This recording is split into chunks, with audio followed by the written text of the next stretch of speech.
Alas-dos kaya kung nagbaka akan araw na pagkin.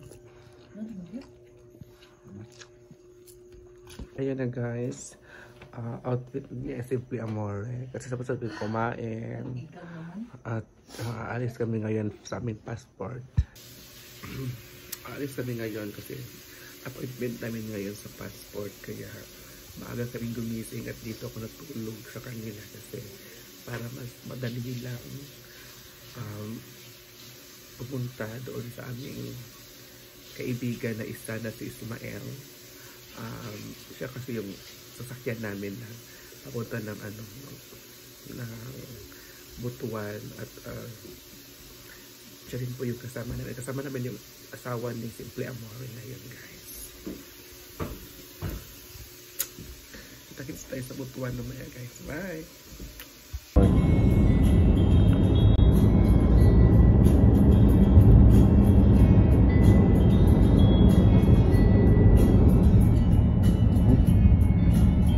Isa ko nakita nga solution na makatulong sa iyo. Nag-jogging ko alas 6 sa gabi. Kape ba nag-jogging ba? Jogging ko. Kape mag-jogging. Ha? Kapoy. Hindi para makatulog ko dahil. Sila po yung mag-asawa na walang kibuan. Si Ivy at saka si Cindy lang kibuan. Sila po yung tinawag mag-asawa na walang makialam sa buhay. Puro magkaaway lang, puro magkapatid, gano'n. Pero yung turingan nila. Kaya masanay na kayo guys. Yes, high school po. Kasi sa high school pa daw sila nag-iinlaban. Why? High school lover. Oo, high school lover pala kayo, no? Ay, makaedad lang mo ni Simple Amore. Walang. Siguro sa vlogs. Ano lang pala sila guys, magkaedad lang sila. Kami guys, dito kami ngayon sa DepEd Agusan. Dito kami guys. Kakain mo na kami.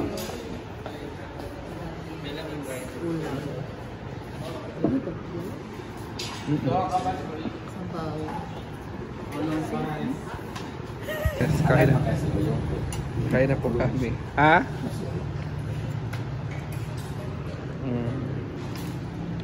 Hi guys, kain ko tayo.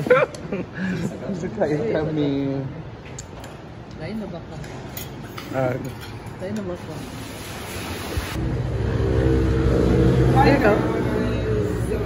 So dito tayo ngayon. Nag-prepare na tayo for outfit sa ating passports. At dito tayo ngayon sa Butuan kung saan po appointment namin ngayon at sana pa-approve. Pero ready na po tayo ang outfit natin, outfit change ang nangyari ngayon. Ay nga, ganyan. Outfit change. Pero yung buhok, wala muna outfit change. Kailangan niyang i-ano yan. Oo, kailangan daw, ano ba dapat i-ano, di ba ganyan? Parang may kulang dyan. Ano? Parang may kulang. Kailangan iponitil yun yung guys. Yung itak. So, Ako magbugkos-bugko niya. Yellow man ako. Kasi kailangan Basta sa buhok ko. Basta sa limong ng buhok. Kailangan daw maging maganda, maging ano. Kung maganda pa.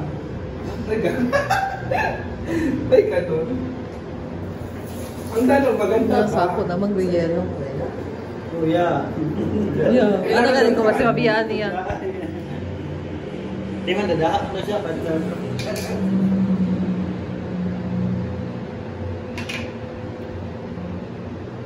Sa dagboy, maguday butang.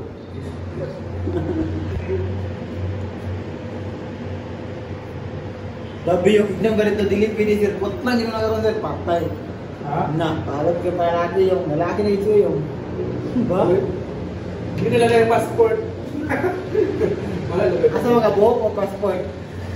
Wala, yun nakubukusan ba ilang yelo? Yung buhok o passport yung.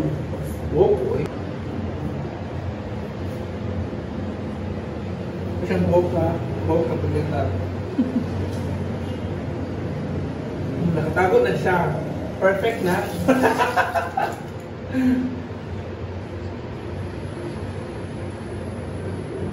Ano ba? Yung.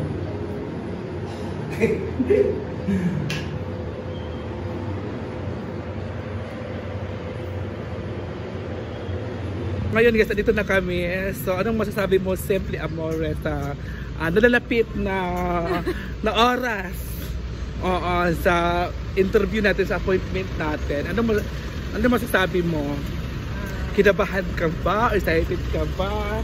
Sa layo na pinuntahan natin, anong feeling mo? Medyo kinabahan, but hopefully, in God's grace, God's guidance, ma-fulfill natin yung kailangan natin dito kasi napakalayo ng lugar. Kaya nga, napakalayo guys. Sobrang... God will bless us sa ating appointment ngayon sa passport. So yan ang pinaghawakan ko, I believe in God. Yung bang iasa na lang sa Panginoon. So, ano lang, just go with the flow kasi nandiyan ang Panginoon lagi kasama natin. Okay? Okay.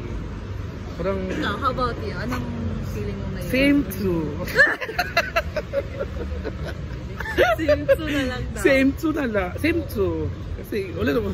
Yun ang inamin natin eh. Nasa isip natin. Kaya same too. So dito na kami ngayon sa sa mall kung saan po dito yung kukuhanan namin ng pass. So, sa Robinson guys, ito guys. Dito na kami sa Robinson, Butuan. 6 hours yung biyahe namin. So dito kami guys. Ayan guys, oh. Oo, di ba? Ang ganda ng nila, ng Robinson's Mall nila. Dito talaga kumukuha ng passport yung mga nagbo-book ng appointment dito. Dito talaga sila. May abat sa Jollibee dyan. May Bangkok BPI dito.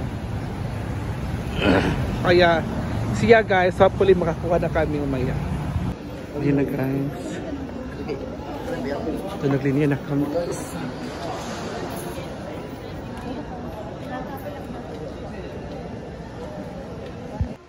So dito na po kami, nakauwi na po ako at nakauwi na rin po si Simply Amore at si Jan, nakauwi na rin si Jan, si Niel, nakauwi na rin.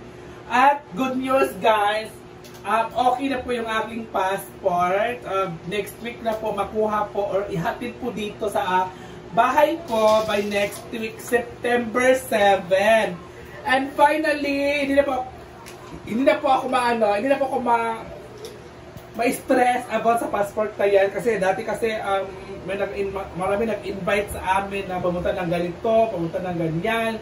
Pero ngayon, finally, kung sino may mag-invite sa akin, makakapunta na rin talaga ako doon kung saan man ako papuntahin. Ito guys, binili ko po ito, ang lagayan ng passport. Ito yung lagayan ng passport guys, oh. Ayan po. Pero, wala pa po tayong passport at So ngayon, medyo October 7 daw i-deliver yung yung passport ko. Nagbayad po kami ng doon ng delivery fee sa LBC at kaya kasi nung sinalang kami sa interview, kinakabahan talaga ako kasi akala ko maligwak naman ako kasi patong sarili ko, pag maligwak ako ulit, hindi talaga ako kukuha ng passport kasi pangalawang beses ko na yun eh. At sa pangalawang beses kung pagpunta doon, finally, okay na siya, diba? So thank you so much God, thanks God, and thank you kay sa aming, sa nagatid sa amin, nagsundo ko, kay Tita Bot, thank you so much, basta thank you. Yun lang muna guys. Thank you. Bye-bye.